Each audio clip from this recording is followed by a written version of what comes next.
Ini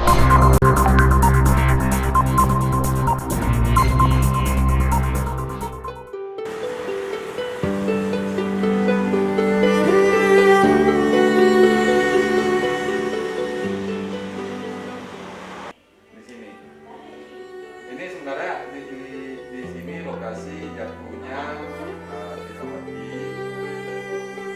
karena buat untuk menghilangkan pandangan supaya jangan diingat, maka kita akan lokasi ini.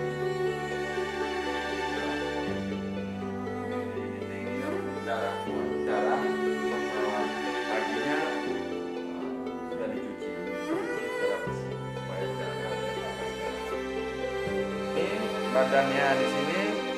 Nah, beginilah agak mereng kakinya di sini, ya terkulai.